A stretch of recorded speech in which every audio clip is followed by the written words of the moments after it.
I, by the way, drank all of it's powder form, so I had to mix it with water. All of your Chamberlain matcha, the one with like the cute dinosaurs on it. Yeah. We had like the chocolate one and then like, but for me, I'm like a green matcha purist. I get it. Yeah, I get it. Very good. Thank you. Where does entrepreneurship sit with you in your world of being Emma Chamberlain, like, and specifically as it pertains to Chamberlain Coffee? Because again, when that started, I remember being like, we came up with like terminology around when you launched that. Mm-hmm. One was, what was it? Content product fit, which essentially meant that you do not need to change the content to integrate the product.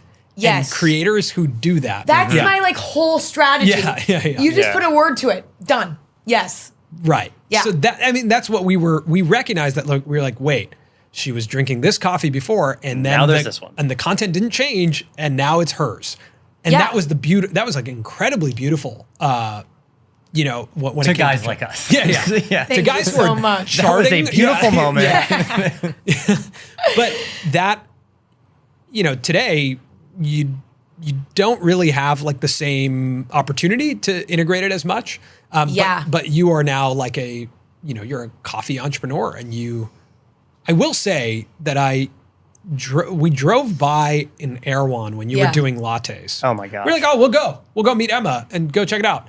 It was around the block like 4 times, and we're like, oh, okay. I'm not going to do that. We're going to go. Yeah. We're just not even going in for the hot bar. We're just out of here. We're just out of here. Yeah. But like, what is your relationship to being an entrepreneur and being and to Chamberlain Coffee, the business? It doesn't feel like a brand deal in the sense where that, like a brand's coming in and they have money and resources and in a already established sort of situation. And now I'm working with this brand, and if it works out and it's a successful collaboration, great. But if not, it's totally fine. They'll go on their merry way. I'll go on my merry way. They existed before. They'll exist after. I existed before. I'll exist after. It's like, I don't feel like all of the work that I do for it is behind the scenes. I'm fully in it. This is not like my name is slapped on it at all. And that would be a lot easier, but it's not that way. I'm trying to, I don't want, Chamberlain Coffee to me is not like a merch line. And that's sort of been like a, like a lot of people have been like, well, is this just sort of like, this is just Emma's merch. And that doesn't really happen as much anymore, but that was sort of something that was said in the beginning, and understandably so. It's like, why is this kid coming out with coffee? And is she just doing this to capitalize on the fact that people know her as a coffee drinker? That's where the idea started, but it very quickly became like, I love building a business. Like, I love it. Like, I love being involved. I love the conversations with retailers. Like, I love these like big board meetings where we're like discussing like this strategy, and we're like talking about why we should discontinue this product and not this product, and how we can improve this product. Like, I enjoy that piece of it the most. Like, I've like developed a passion for that through doing this. And it's very much a part of my day-to-day life. Like, it probably takes up 40% of my working time. And then I'd say podcast is like another 40. And then I'd say 20 is like photo shoots and, Does that, what you just broke down, the 40, 40, 20, does that reflect how you make your money? No. How does that pie chart differ from that? Well, Chamberlain Coffee, I've only ever invested in it. Right. So actually that's negative. So we got a nice 40%. Yeah. In the negative. But I mean, obviously, you're building a business that exactly. follows different rules. Totally. That follows different rules. It's different because it's like, this is, not only is this just like genuinely something that I'm passionate about building, but it's also, it is like a passion project almost. Yeah. And eventually, who knows? There are ways that I'm going to be able to make money from it at some point. And I don't know if that's going to be a lot. It might not. It quite literally might not. By the way, it could all go under tomorrow. We don't know. Like, running a business is it's pretty cutthroat out there. You know what I mean? Like, especially when you're fighting for shelf space. Because you're in retail now. Like you are in stores, and we talked to cutthroat. We talked to Jimmy about this. Yeah. Oh yeah. It's like open space, and those people aren't like, oh, welcome, Emma Chamberlain. Yeah. Come on, they don't give a fuck. Take some of our shelf space. Like that is, and now you're in a business where like you are taking someone's customer. Yeah. So that is like a different game. And we talked to Jimmy about this quite a bit with Feastables and the chocolate business, or you look at what Logan is doing with Prime and like the hydration business. Like you guys are in cutthroat businesses that have legacy, brands and old money and like people who do not want their throne taken from them. Yep. The fact that like a homegrown internet kid can it's do that insane. is like very empowering. And I think empowering. These three brands are the brands that everyone talks about when it comes to creator products. Chamberlain Coffee, Feastables, and Prime. Yeah. Right? Like those are we talk about those, the industry talks about those. Those are like the three. Chamberlain Coffee is definitely more indie, and I love it. But when you raise money for it, it does introduce somewhat of a new expectation for the people who invest. Oh, yeah. I mean, not somewhat. It introduces a new expectation. And that comes back to what we talked about of money being a creative partner in what you make. Yes, absolutely. You have to, as the creative, distance yourself and surround yourself with the right operators that you can be the creative. You can paint it as like a cool creative vision and then let the other people decide or figure out how it lives up to what it's supposed to from a capital perspective of how much money you raised. I would say like half the team is very creative minded and half the team is very like, this is a fucking business. We're gonna make some fucking money if we can. Yeah. And we're gonna do this right and like, but we're also gonna do this big. Like, let's do this as big as we can. So it's those two mindsets. My goal is to make Chamberlain Coffee like a real brand that people like without me in the picture. Yeah. That's the goal. Of course. I don't want, I mean, I have an absolutely incredible head start because of my circumstances, and I am not,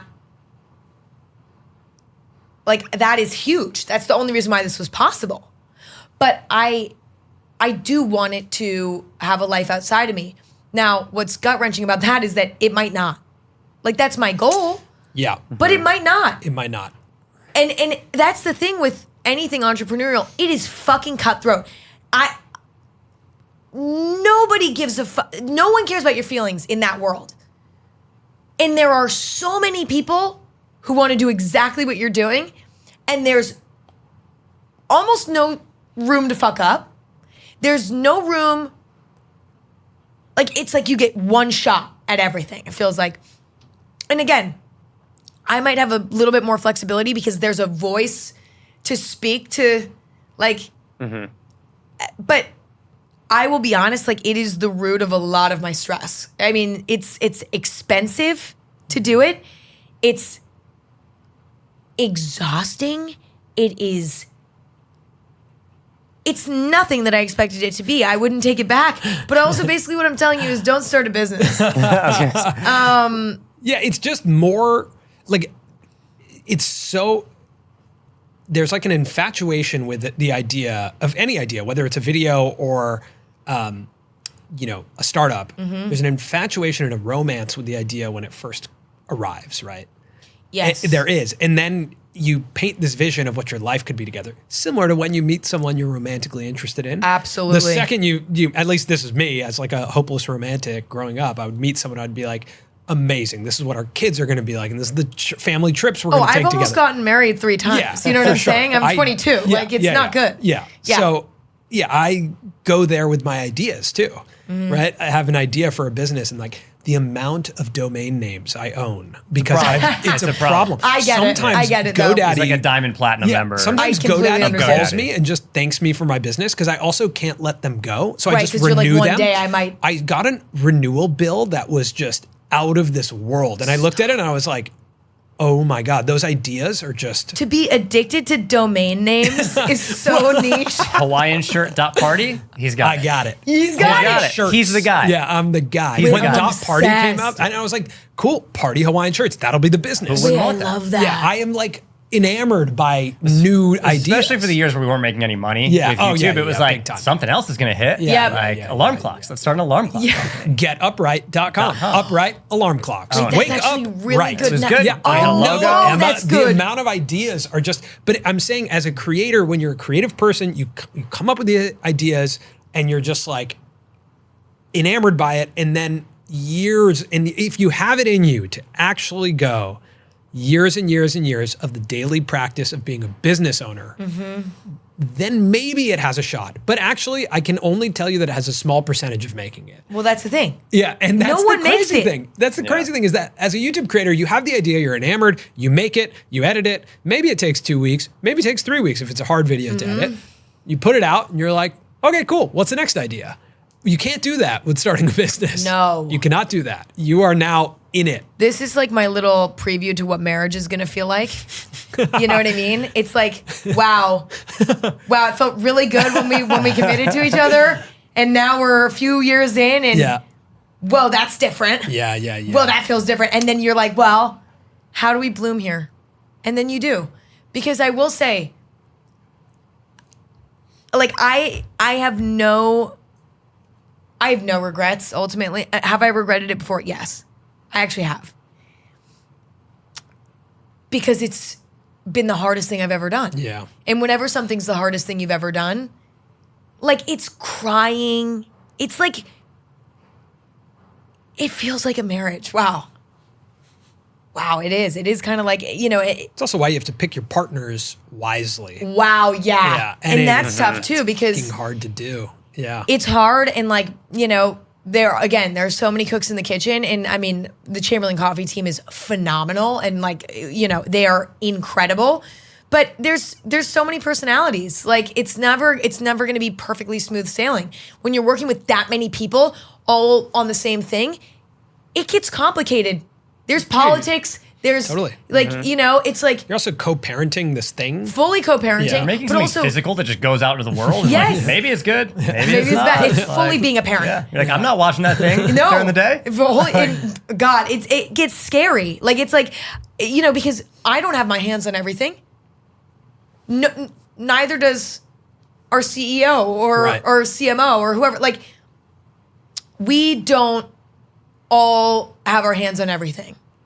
And as a control freak, it's so tough. It can be really tough for me because, or if things go wrong, it's like we all take the fall, right? Yeah, for sure. If one person makes a mistake, you all take the fall, but your name's on it. You take the fall. You take a very different fall. Yeah. Very different fall. It's true. Right? And I think sometimes that risk, because that level of risk is significant, but then you also have people who are working at the company and they're spending 100% of their time. You're only spending 40% of your time on it. But you need an operator that understands that if they fuck up, it's your name. Yeah. It's your name. It is also, in some situations, though, risky for the employees and the operators who get involved, too. True. Because you could do anything. If I did something crazy and I shaved my head, there it goes. And I'm on the front of People magazine, like nude, at Sunset Tower Hotel. Is that selling coffee? Yeah. Yeah. Probably would sell some coffee. Probably actually, is. Like there's this No, I'm because you're at Sunset Tower and it's like a radical Hollywood vibe. Yeah, I'm like maybe. I'm naked on Sunset business. Boulevard, but only holding a Chamberlain coffee cup and my head is shaved. Yeah. Okay. Big sales the next day. Big sales. Mark my word. Yeah, all right. That's the next campaign. That's the next Glad we found that idea here. So chic. Okay, don't give me ideas. That would be kind of dope if someone recreated celebrity tabloid moments from the 90s as a campaign. I've almost done something like this. In fact, we have, like, I have kind of a similar idea. It's different. It's less edgy, but it's similar. You'll see. Wow. It's not going to be that big of a deal. It's just going to be kind of fun, like vaguely kind of like amusing. And is that for Chamberlain Coffee? For Chamberlain Coffee, going to various retailers, I was like, how can I make this cool? And then I came out with something kind of, I'm not spoiling it, but it's kind of in that world. Cool. God, I really crave. We'll see if it hits that craving for that kind of campaign vibe. I just crave like producing campaigns again. You should do that. That's like, I just crave it. Like I love it's so that fun. thought. And like physical product is such a great opportunity to do it. I think especially for people like us who spend so much time with digital video, digital numbers, like even when we meet someone who's wearing one of our hats, like the feeling is just so different. Oh, it's so unbelievable. Than a viewer when someone's like choosing to go into a physical space with something that represents us. It's such a different feeling. Totally.